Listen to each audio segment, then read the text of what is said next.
E hoje o que é que nos trazes? Novamente não temos guardanapo. Pá, o guardanapo é sobrevalorizado. Hoje temos uma bela... Uma tortinha guardanapo, sabem? Não. Não. Guardanapo é uma coisa. Não, mas a massa é feita do mesmo. massa é E o recheio também é parecido. Não achas que guardanapo é bué bolo de miúdo? Imagina, a última vez que eu comi um guardanapo tinha 3 anos. Pois. Mas eu já vi uns bons velhotes a comerem guardanapo, ou não? Ou os velhotes que se prezem não comem guardanapo. Às vezes também comem guardanapo. Mas também não sabemos se eles estão a comer o guardanapo ou se eles estão a reviver a infância quando tinham 3 anos. Pois. É que bate a saudade às vezes, já viste? Mas esta tortinha tem um melhor aspecto do que as normais. Porque esse bolo de torta eu já não como há anos porque aquilo nunca se dá nada por aquele aspecto. Pá, e não te vou mentir, já dei uma dedada, sabes? Uma dedada no recheio. no recheio e é muito bom. Fez-me lembrar o recheio da torta de azeitão. Aquele ovo, mas acanelado. Assim com um bocadinho trava a canela, fica muito bom. Eu nem sou deste bolo, mas como estava lá na pastelaria, assim, a esmifrar-se todo, a desfazer-se em ovo, pensei, é mesmo este. É mesmo este. Mas o Tiago, tens que admitir que não querias trazer este. O que é que tu Não, querias trazer? Queria trazer qual? Parecia um pastel de chaves o que ele queria trazer. Aquilo parecia que tinha carne lá dentro. Bem parecia, mas era doce. Está bem, mas... Era pastel de quê? Aquela pastelaria tem doces assim muito invulgares. Pastel de não sei do quê, não sei. Mas... É a mesma do episódio, daquele episódio do Mil Folhas, assim todo rebuscado. E é a mesma do rolo de canela que nós trouxemos, aquele muito grande.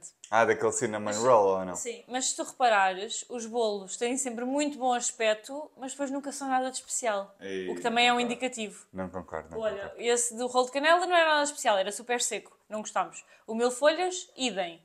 Gostámos mais ou menos. Este aqui, acho que nos vai surpreender. Não, eu gosto muito dos Não bolos estou a dizer que não tem. gostas da pastelaria, estou a dizer que os que trouxemos nunca são tudo sim, aquilo. sim, Tem sim, muito mais, sim, tem sim, muito sim, mais sim. olhos do que sabor. Olha, é um bom marketing, que é o que eu te digo. Não é, porque isso é o pior marketing que podes fazer, porque depois não há referenciação. É um bom marketing de entrada, mas Pois. depois não mantém. É como as dietas. não vá já todo ganoso, porque é para fazer chin-chin, Tiago. Todo ganoso. Chin-chin. Sim. Retiro o que é que disseste. A sério? Pão de ló e mérdio. E aí, vai dar bom. Sabes esse conceito? Sei, mas discordo.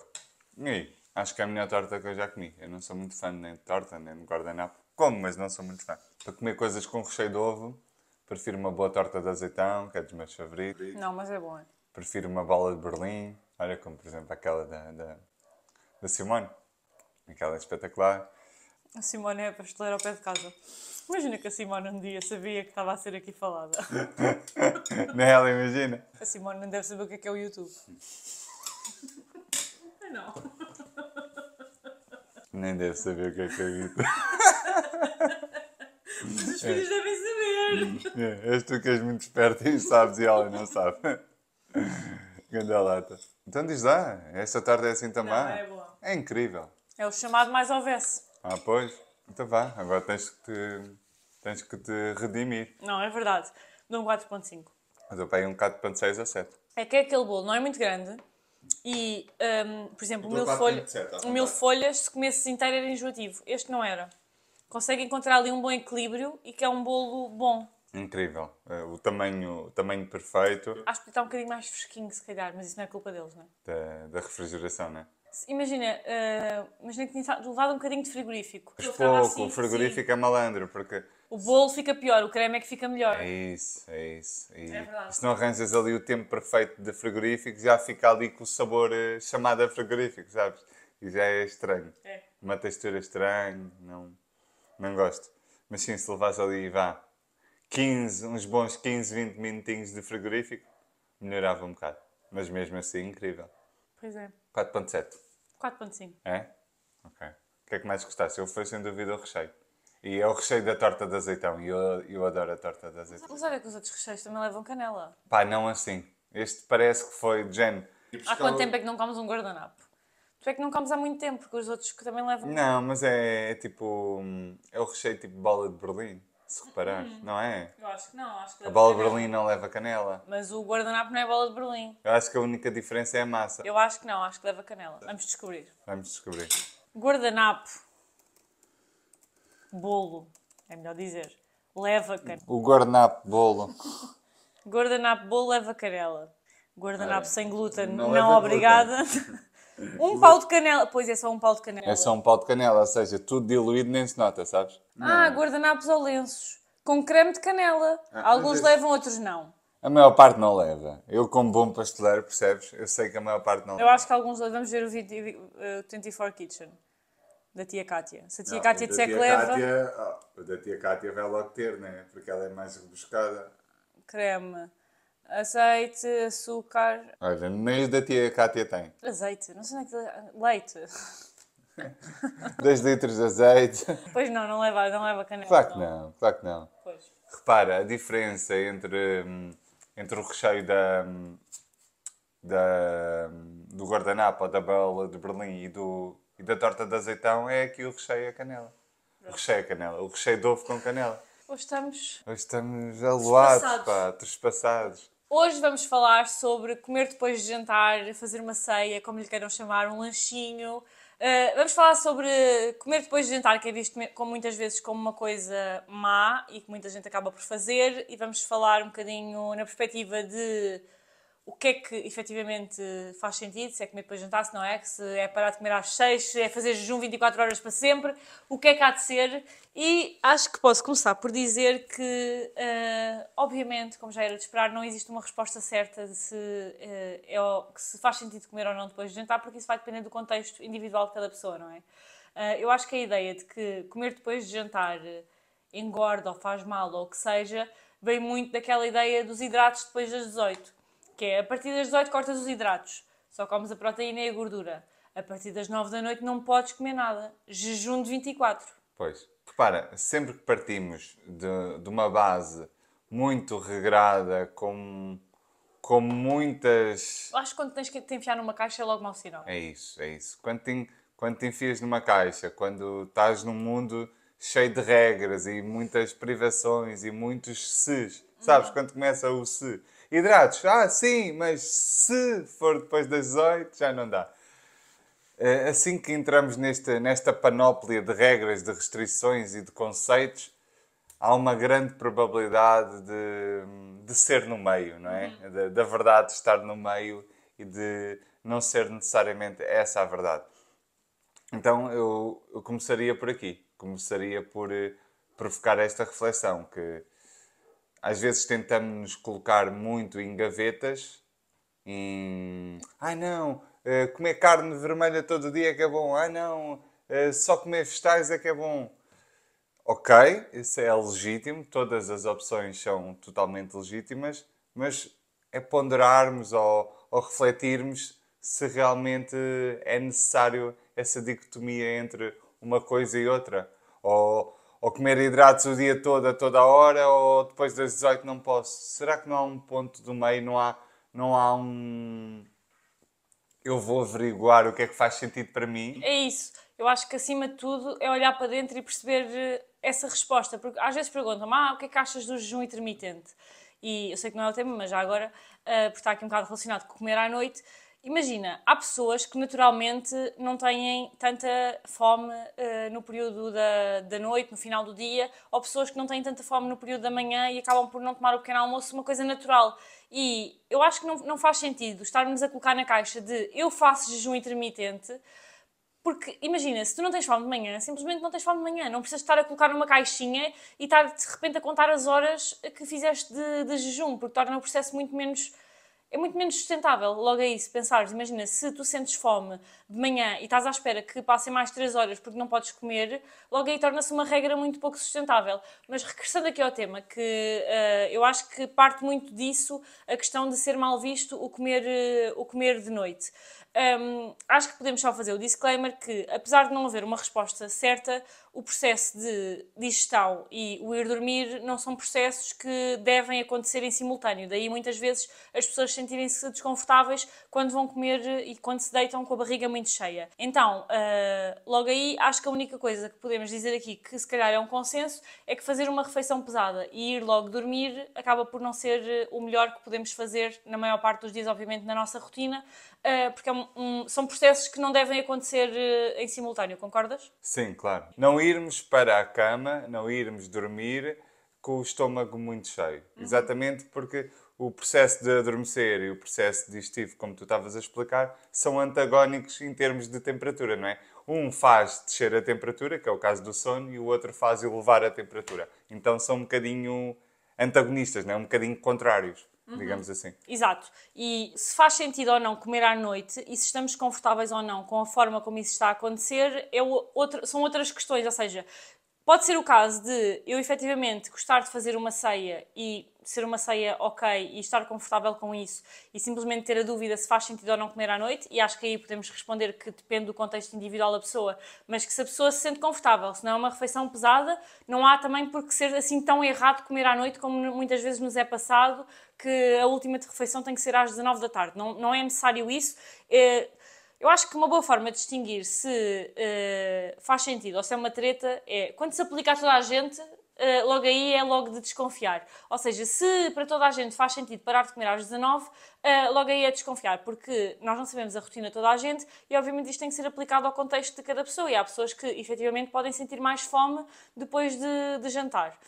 No entanto, também existe outros casos em que as pessoas fazem efetivamente uma ceia, mas estão desconfortáveis com o facto de fazerem aquela ceia. Não por acharem que estão a fazer alguma coisa mal e que não se deveria comer à noite, mas porque sentem uma fome muito mais descontrolada nesse período do dia. E eu diria que o que nós vamos falar aqui hoje é muito mais para esses casos, em que a pessoa sente que existe um descontrole com a comida especificamente naquela altura do dia, e vamos explorar aqui algumas hipóteses que podem estar a levar a esse descontrole. Sim, olha, uma das hipóteses é a falta de estrutura ao longo do dia. Ou seja, a pessoa está imergida no seu dia-a-dia, no seu stress, no seu trabalho. Há pessoas que durante o horário de trabalho estão com hiperfoco e depois esquecem-se de olhar para as suas necessidades, necessariamente necessidades de alimentação, descanso, por aí fora. E o que é que acontece? Chegam a casa, 18 horas, 19 horas, na maior parte das vezes, e entram num modo de descompressão, não é? Nós vivemos sempre a saltitar entre estes dois moldes. Pressão, trabalho, treino, dia-a-dia, descompressão, chego a casa, estou a descansar, sento-me no sofá, sei lá, ouço música, ligo a TV, independentemente dos hábitos de cada um. Então, é normal que quando entramos aqui num modo da descompressão, que estejamos mais atentos aos nossos sinais e a todas as necessidades que foram negligenciadas durante o dia inteiro. Fruto do trabalho, do stress, das obrigações, da correria, não é? Que é o dia-a-dia de muitas pessoas. Sim. Então, da maior parte, diria. Sim. Mas isso já pode ser a minha interpretação e posso estar errado. Mas pelo menos de uma boa parte das pessoas. Então, isto explica o porquê de, à noite, ao jantar e até depois do jantar, a chamada ceia, que as pessoas sintam esta necessidade de comer. Precisamos de olhar para trás, para o que foi o nosso dia e perceber quantas refeições eu fiz. Essas refeições eram completas? Ou foram assim refeições muito levezinhas, meio a despachar?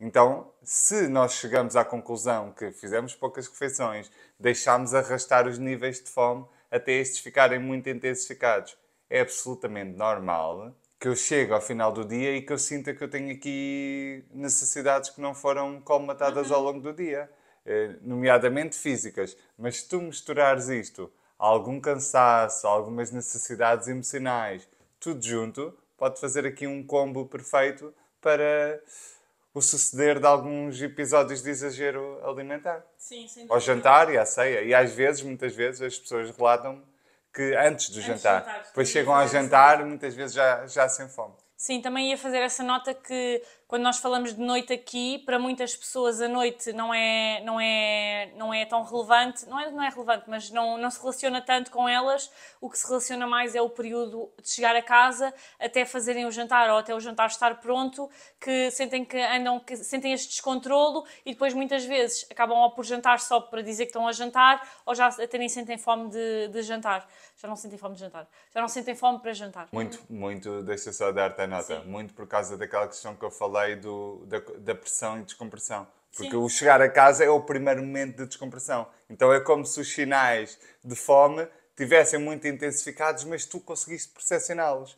E algum cansaço, algum descansar de rotina, então tudo junto provoca Sim. aqui muitas vezes um exagero. E eu acho que é importante olharmos para 2 pontos do nosso dia. Não só a quantidade de refeições que fizemos e se foram completas ou não, mas também o quão satisfatórias elas foram. Porque o que eu mais vejo é pessoas que já deixaram de fazer dieta e sentem que até comem aquilo que gostam, mas depois o pequeno almoço, imagina, nem tomam o pequeno almoço, a meio da manhã comem 3 amêndoas e uma fruta, à hora do almoço comem uma sopa e um wrap, ao lanche comem um iogurte com aqueles cereais puff, que aquilo nem sabe a nada, e ao jantar têm descontrole com a comida. E quando vamos olhar para a refeição e para o dia que passou, as refeições foram zero satisfatórias e por muito que a pessoa ache que não está a fazer dieta porque não se está a restringir, vais olhar e são tudo alimentos de dieta que não têm mal nenhum e que há coisas que efetivamente as pessoas até podem ter começado a gostar, mas a conjetura total, tu olhas para aquilo e tu percebes que existe quase um cuidado com a alimentação, no sentido de, ok, eu tenho que fazer estas refeições que é o que eu deveria fazer. E depois, quando chegam a casa, lá está, associado a este descomprimir do dia, existe um descontrole muitas vezes porque as pessoas se calhar até não tiveram em restrição no sentido de até comeram várias vezes ao dia. Por acaso neste exemplo que eu dei não é o melhor exemplo porque até considero que é pouca comida. Mas imagina que a pessoa até comeu várias vezes ao dia e comeu bem em termos de saciedade e ficou sempre saciada. Chega ao final do dia e não está satisfeita porque não comeu alimentos que realmente gosta. E se calhar, imagina, à meia da tarde, apetecia-lhe ir, sei lá, a uma máquina pedir um chocolate ou ao café pedir um bolo e não o fez e não o faz repetidamente porque se proíbe de comer quando realmente lhe apetece. E chega à casa e existe um descontrole que é muito superior ao que seria ter comido logo ali aquele bolo e tinha ficado por ali. Sim, é preciso distinguir 2 conceitos: saciedade e satisfação. Saciedade associado ao volume de estômago preenchido, ou seja, muito aqui associado também ao volume alimentar, ao volume e à densidade nutricional dos alimentos. Já a satisfação não está relacionado aqui à saciedade. A satisfação está mais relacionada ao prazer alimentar. Eu posso comer, ter uma alimentação, aliás, uma alimentação que me preencha do ponto de vista de saciedade, ou seja, eu como as quantidades corretas no sentido de me sentir confortável, eu como alimentos com densidade nutricional interessante. O que é que acontece? Eu como tudo aquilo que eu não gosto. Então, em termos satisfatórios, a minha necessidade está pouco preenchida. Então, eu também sinto este tipo de fome por uma falta de satisfação no meu dia-a-dia alimentar. Então, olharmos para os alimentos, não só do ponto de vista nutricional, que, ok, é importante, mas olharmos também do ponto de vista da satisfação. Isto que eu estou a comer agrada-me? Se eu pudesse escolher, e estou a dizer se eu pudesse, porque às vezes estamos tão condicionados que nós achamos que não podemos escolher. Ah, não, mas aquilo faz bem, aquilo faz mal. Devido à dicotomia entre... Saúde! Desculpa.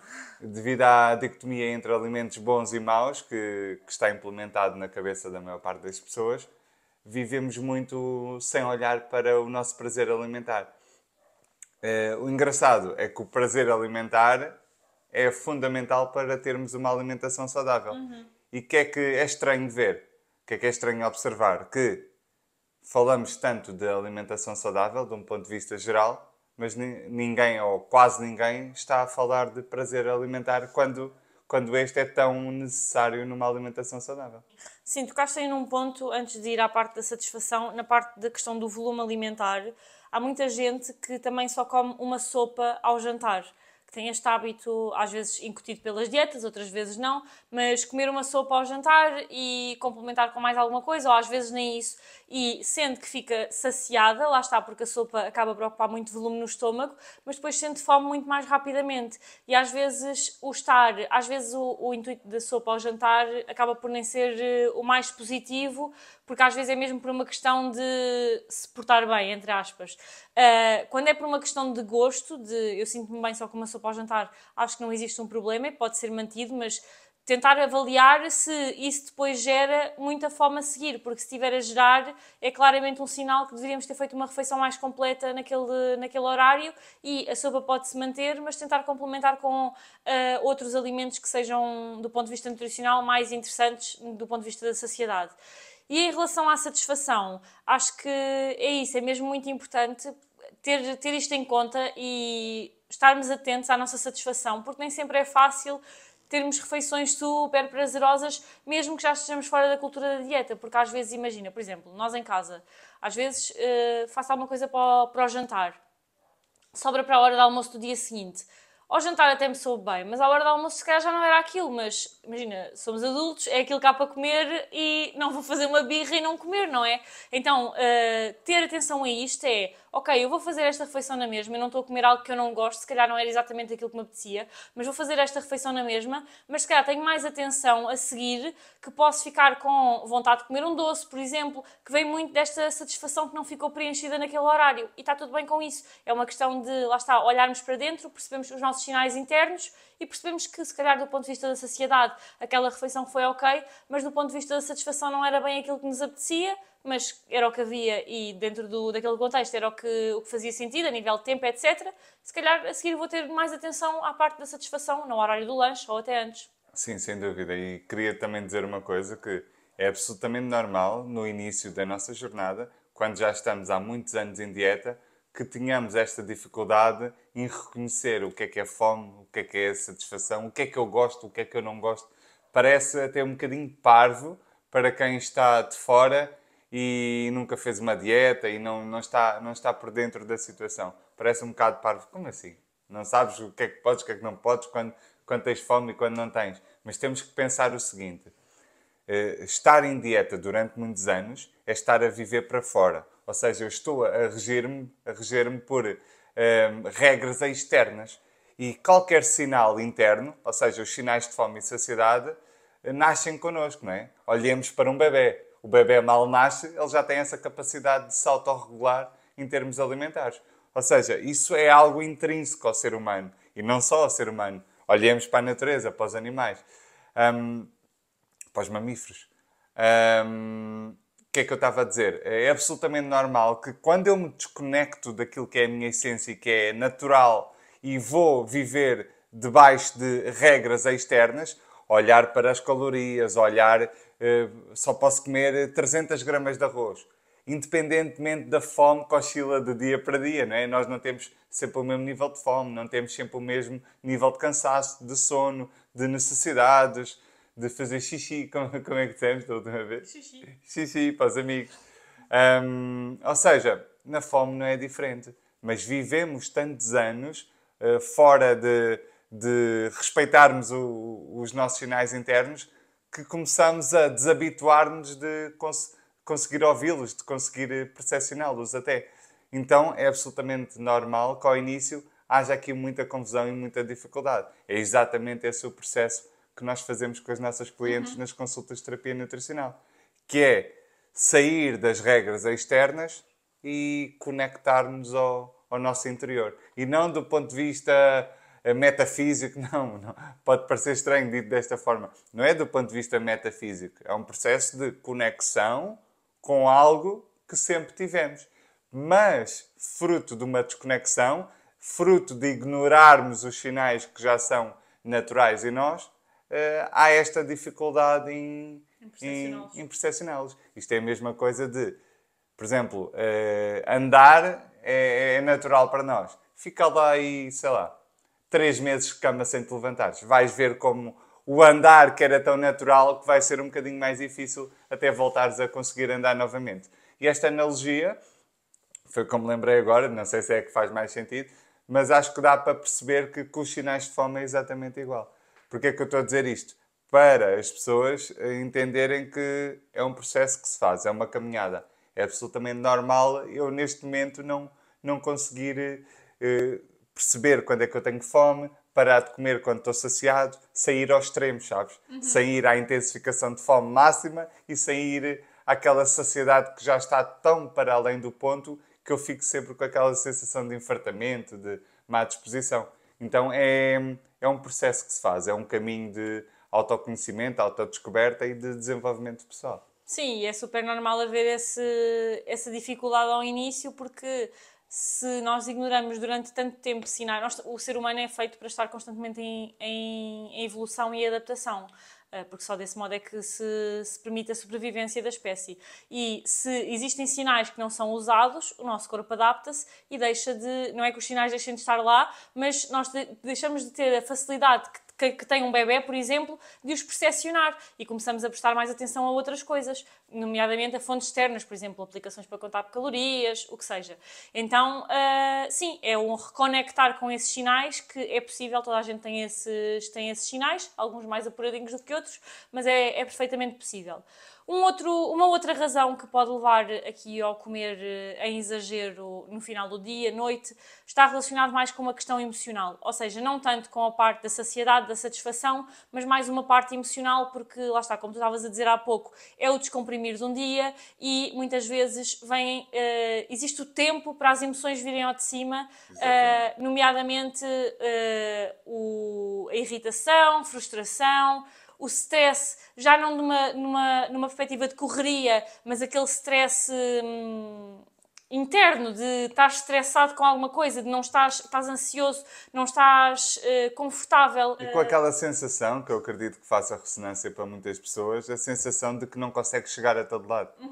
São os filhos, são as coisas lá no trabalho, são as obrigações familiares, é um conjunto de coisas e depois sempre que se acrescenta mais uma, né? Os imprevistos da vida, para além das coisas que tu já tens. Ainda aquela necessidade que tu pensas, aí mais 2 ou 3 dias não fui ao ginásio, ou que não fui fazer uma caminhada, ou que não fiz isto, ou que não fiz aquilo. Sim. Então vais ficando cada vez mais overwhelmed, não é? A sensação constante que estás sempre a falhar em alguma coisa, porque na verdade, quando nós falamos de equilíbrio, é impossível ter um equilíbrio perfeito. Então, o trabalho é estar constantemente a equilibrar o desequilíbrio, porque é normal quando dás mais de ti num lado haver outro que fica para baixo. Isso é perfeitamente normal. Mas é nessa altura muitas vezes que essas emoções acabam por vir ao de cima. Às vezes o aborrecimento, o facto de, por exemplo, sexta-feira à noite estás em casa sem fazer nada e depois lá está redes sociais, comparação, vês outras pessoas a fazer outro tipo de planos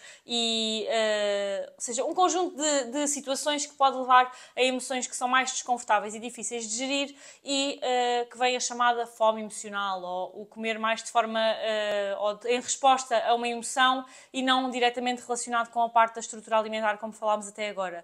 E isto acaba por acontecer porque acaba por ser um mecanismo que o nosso corpo arranjou de lidar com aquelas emoções que às vezes não é muito funcional, mas acaba por ser o melhor que nós temos para gerir aquelas emoções que são mais desconfortáveis, então pode ser outra razão que leva aqui ao comer em exagero mais ao final do dia e à noite.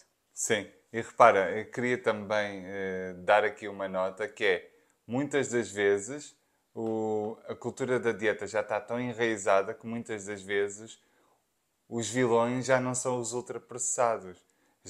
Os vilões já podem ser, por exemplo, as frutas. Já me aconteceu várias vezes em consulta, não é assim tão atípico quanto isso, as pessoas terem medo de comer algumas frutas e terem regras enraizadas até para as frutas. Por exemplo, meia banana. Banana só posso comer uma ou só posso comer meia. Ou meia banana. Isso é super típico nas dietas. Mas repara... E é de manhã, a banana é o pequeno almoço, porque se for à noite, ui! E repara, o que é que eu quero promover a reflexão? Então, se os vegetais e as frutas, acho que é consensual, que dizem que são os melhores alimentos que existem. Mas não, o problema é esse, é que não dizem as frutas, o que é que a cultura da dieta foi inventar, que têm demasiado açúcar. E há dieta, não sei se sabes, mas acho que sabes que há dietas por aí, na rua, que não podes comer todos os vegetais. Imagina, podes comer alface iceberg e cenoura, nem pensar. Porque como é doce, deve ter muito açúcar. Pois. Mas isso é verdade. Imagina, há dietas... Depois ainda fazem a distinção entre os vegetais, é Não, a cenoura cozida e crua, como se fizesse alguma diferença, sabes? Sim, que já agora os alimentos não ganham calorias só por serem cozinhados, não é? Sim, isso é treta, óbvio. A não ser que, sei lá, se cozerem a cenoura em 2 kg de azeite, aí vão ganhar algumas calorias, não é? Mas se forem água, em princípio não. Mas sim, mas imagina, isso é promovido exatamente pelas dietas, porque as dietas fazem essa distinção de não poderes comer fruta durante X tempo, ou se podes comer é tipo frutos vermelhos, e os vegetais nem sequer os podes comer todos. Então eu acho que para nós é consensual que estarmos preocupados. Imaginem, a alimentação de uma pessoa tem que ser mesmo muito boa para estar preocupada com 2 bananas. Com 2 bananas. Imagina, há pessoas que não conseguem comer fruta. Come 2 bananas. Sim. Na boa. Come. Como 3. Sim. Imagina. Se gostares de outras frutas, depois, tenta equilibrar com outras. Comer 3 bananas para teres num maior dia, por variedade, exemplo. mas não Imagina, às vezes pode acontecer comer 3 bananas num dia, mas tipo, os teus dias não vão ser todos assim. Tu não vais comer 3 bananas todos os dias para o resto da tua vida. Ou seja, estás preocupado com o pormenor do pormenor, é absurdo, porque não é isso que vai mudar nada na tua vida. E às vezes, lá está, só gera mais restrições por cima de coisas que nem precisam de ser restritas. Ou seja, não faz mesmo qualquer sentido. Isso ainda promove mais o medo da alimentação, não é? As pessoas ficam cada vez mais com um pânico, já não sabem o que é que podem e o que é que não podem comer. Então queria promover essa reflexão. Que os vilões na comida já não são os processados. Também alimentos chamados in natura, não é? Como é o caso das frutas, que provêm da natureza, da origem natural, também são alvo de cultura da dieta. O que é ridículo, não é? Quem me dera que o problema da humanidade fosse comer excesso de bananas. Não é? Porque não são esses os problemas. Não são esses os problemas da humanidade no que diz respeito à saúde. Os problemas estão muito mais associados, claramente, a uma vida muito mais sedentária, óbvio, em comparação com há 700, 800 mil anos atrás, obviamente, não é? Tínhamos que ir buscar o nosso próprio alimento. Os problemas estão muito mais relacionados a isso, ao excesso de trabalho. Vivemos muito numa cultura workaholic do que a desgraçada da banana, não é? É uma fruta. De género, comam banana à vontade. Sem exageros, óbvio. Mas isso é... É como em tudo. 7 litros de água também não é bom, não é? Mas se beberem 2 ou 3 é ok. E só para terminar, acho também importante tocarmos aqui no ponto que muitas vezes o descontrolo vem de uma restrição não física, mas mental. Ou seja, o facto de a pessoa até se permite comer todos os alimentos e aquilo que gosta, etc., até está atenta à sua satisfação, mas está sempre a comer com aquele pensamento de eu não devia estar a fazer isto, eu não devia estar a comer isto, eu sou isto por estar a comer isto. Então isto acaba por se tornar numa restrição mental de eu efetivamente estou a comer, mas eu não estou a comer e a aproveitar aquele momento na sua plenitude porque estou constantemente a fazer julgamentos sobre aquilo que estou a fazer e sobre mim própria. Então é isto que nós chamamos de restrição mental, que muitas vezes também se traduz em compulsão alimentar, ou seja, às vezes as pessoas sentem que até já não se estão a restringir, às vezes estão, outras vezes não, mas existe muito esta restrição mental de sentir culpa por estar a comer uma coisa que gostam. Então isto depois também muitas vezes acaba por ser o gatilho e o início de um episódio de compulsão alimentar. E repara, isso impossibilita completamente aquele conceito que eu estava a trazer da satisfação associado ao prazer alimentar. Quem é que consegue extrair prazer alimentar das suas refeições quando está constantemente em pensamentos ruminativos de será que isto engorda? Será que isto me faz mal? Será que eu devia estar a comer isto? Será que? Obviamente que a alimentação passa a ser um terror, não é? Deixa de ser um prazer e passa a ser um terror constante em que nós somos obrigados a pensar sobre. Porque muitas das vezes as pessoas até já começam a acreditar que estão viciadas em comida, né? Apesar do vício em comida não existir. Temos um episódio sobre isso? E temos um episódio sobre isso, aconselho, está bom. O vício da comida não existe, mas lá está. A comida, em comparação com outras questões, como por exemplo o álcool, o tabaco, não dá para fugir. Nós temos que aprender a lidar com a comida diariamente. Não há como entrarmos em abstinência. Então, melhorarmos a relação com a comida não é uma opção, é uma necessidade. Porque nós vamos ter que lidar com o alimento até o último dia da nossa vida. Não é? Sim, e acho que podemos passar para o insight da semana. Ouvi dizer que eras tu que ias trazer hoje? Não, isso foi no outro. Não estavas a habituar, não. Ok, então eu vou trazer. Ok, o insight que eu quero trazer hoje é uma frase que eu já utilizo há alguns anos e que eu gosto muito e acho que bate certo com o que falamos hoje, que é foquemo-nos na floresta e não na árvore. É uma frase relativamente conhecida, eu acho, não é? Sim. Foquemo-nos na floresta e não na árvore. E porquê é que eu trouxe esta frase? Porque muitas das vezes eu noto que estamos sempre à procura de focar na árvore, de focar no milagre, de focar... Não, mas o truque é não comer hidratos depois das 18. O truque é comer meia banana. O truque, sabes? O truque para perda de peso, o truque para termos uma qualidade de vida boa, sermos mais saudáveis. É nessa perspectiva que eu estou a falar. E não, na verdade, nós temos que olhar para a floresta, para um todo. Eu tenho que olhar para a minha gestão de stress, eu tenho que olhar para a minha qualidade de sono, eu tenho que olhar para a relação com a comida, para a relação com o corpo. Eu tenho que ver se a minha energia não é drenada todos os dias por talvez um excesso de trabalho, talvez eu ande num loop infinito de trabalho e como não atendo as minhas necessidades, sejam emocionais, físicas, associadas ao descanso, e ando aqui numa corrida dos ratos que eu nem me apercebo que não estou a atender todas as necessidades que eu tenho, ou pelo menos algumas necessidades que eu tenho. E depois é óbvio que se eu aprendi ao longo da minha vida que sempre que eu quero algum conforto, desse desconforto de provavelmente estar a trabalhar muito, por exemplo, se eu aprendi que é na comida que eu vou buscar o conforto, é normal eu ganhar esses padrões de comer em excesso, de ter episódios de compulsão. Isso é absolutamente normal. Então eu preciso é de olhar para a floresta. A chave não está em eu olhar para a árvore, os hidratos depois das 18. Esqueçam isso. A chave é olhar para a minha vida como um todo, em que abrange naturalmente a parte nutricional, da alimentação, a parte emocional, a atividade física, o não sermos tão sedentários, mas temos que olhar como um todo para a nossa vida e particularmente aqui para a área da saúde. E o que eu vejo muitas das vezes é que olhamos para a cereja no topo do bolo e quando vamos a ver, não há bolo. Temos a cereja, é como aquele gajo que tem a boxe mas não tem televisão em casa, sabe? Sim. Não faz sentido, não faz sentido. Foquemo-nos na floresta, é o que eu gostaria de trazer hoje. Sim, faz todo o sentido. E era isso que tínhamos por hoje. Espero que desse lado este episódio tenha sido útil. Não se esqueçam de subscrever o nosso canal no YouTube, no Spotify, Apple Podcasts e vemos na próxima segunda-feira.